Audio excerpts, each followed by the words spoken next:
Okay, here's a pro tip, something that took me a while to figure out. An easy way to dig up obsidian that has lava underneath it. You dig out a block, put a bucket of water in to the hole next to the obsidian, and when you dig it out, it automatically turns the lava beneath it into obsidian, so you don't lose the obsidian that you just dug out.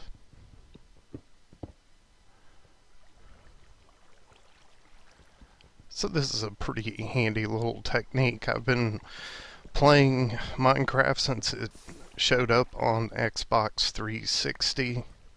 Now I do it on computer, which is much better.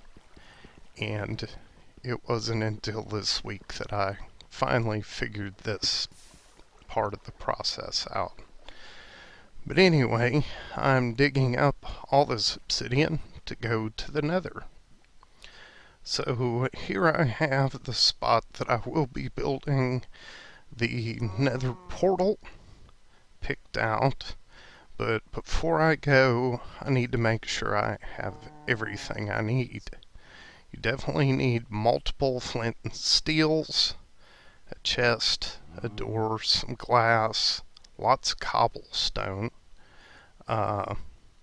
ladders, extra obsidian, and a crafting table.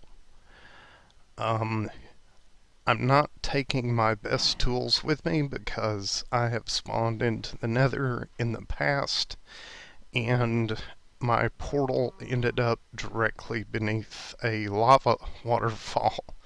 So anyway, I'm making note of the coordinates where I'm putting the portal in. It's 182 and 345, as you can see next to the map there.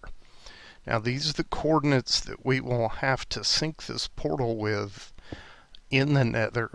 Otherwise, when we come back to the overworld, we're going to have some trouble because it will create another portal quite a ways away from the base, and it could be, in a dangerous area. So here I've sparked the portal up. What we're gonna have to do, since blocks of travel in the Nether equal 8 regular blocks in the overworld, is we're going to have to divide our coordinates by 8 and then rebuild another portal in the Nether at those coordinates, so that way when we go through, it will interface with the exact location of the portal in the overworld. Now, height coordinates do not matter. I've heard things about coordinates over 120 blocks in the air could cause problems, but I haven't seen that myself, so I can't verify it. But as far as your location, height does not matter. Now here I was trying to put a platform in order to build the new portal at the 23 by 43 mark on my coordinates. But the thing is, I actually wanted to establish some sort of safe room in the Nether, and the best place to do it is in the top of the Nether. If you climb directly up into the roof of the Nether, you'll eventually hit a layer of bedrock, and then you can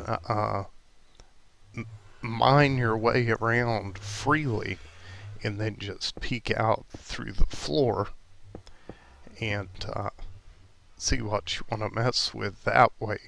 But it keeps you from having to deal with ghasts uh, gas will spawn in any open area that is 5 blocks by 5 blocks in size. So I dug up until I hit bedrock up there on the ceiling, and then opened up the space, making sure to keep it under 5 by 5 blocks, so that way I'd have a little room, a little bit of comfort. Now once this is in place, I have to go back down and dig out one side of the 2-block wide cobble ladder that I had built, and then put a ladder in to get back up, because I'll definitely want to gain access to that lower level later, for purposes like getting glowstone and stuff like that. So this is a nice start, but it doesn't match the coordinates that I need for putting in a linked nether portal to the overworld. So I have to dig a little bit more out. Before I did that though, I wanted to get my important stuff put in a chest. Kind of my escape plan for the nether. Definitely put an extra flint and steel away, because if your portal gets hit by a ghast, it will deactivate and you'll have to relight it, and you do not want to get stuck in the nether without flint and steel. That can be a game ruiner. So here I'm putting in 2 blocks for the base of the portal at 23 and 43 for the coordinates, because my original coordinates in the overworld were 182 and 345. Now before I want to light that other portal up, I'm going to go ahead and tear this one down. I don't think it would cause any interference, but better safe than sorry. And of course I also want to make sure that I won't accidentally go to the other portal when I come back through. So we go through, cross our fingers, and sure enough, perfect match. Now if I hadn't have done that with the coordinates, I would be spawning in a field, probably within eyesight of my base. And going back through it works fine still. Now I found a Nether Fortress, and I was trying to dig down to it. The whole purpose of this journey into the Nether was to get glowstone so I can make Lumar lights to run my mob grinders with. Unfortunately, at this point, I had not found any glowstone, but I ran across another fortress, which was really nice. This little thing ended up killing me, which really pissed me off. Luckily, I planned ahead and didn't take anything I couldn't stand to lose. But those things are tough. They've got like 40 hit points. They just burn the shit out of you. So avoid them if possible.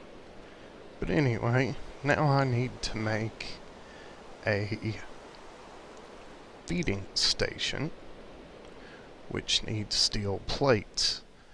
Luckily, while I was in the Nether, I got a lot of pig iron, which can be used to make steel ingots.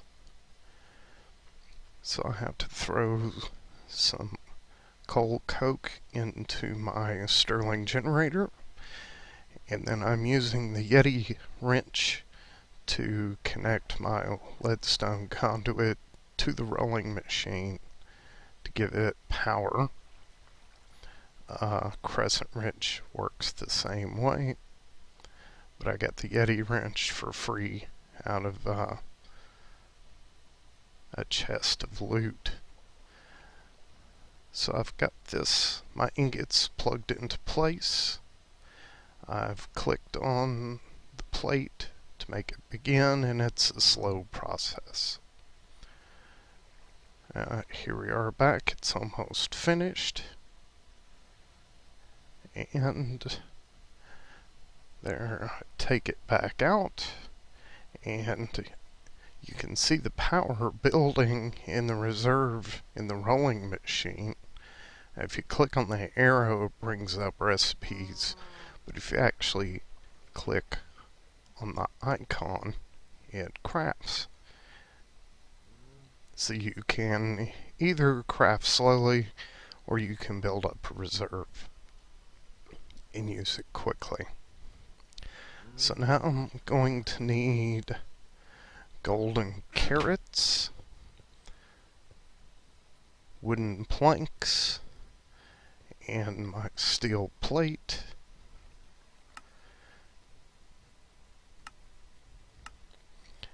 And I needed to get a lever because I want to be able to turn the feeding station on and off. And I have to get gold nuggets for the golden carrots.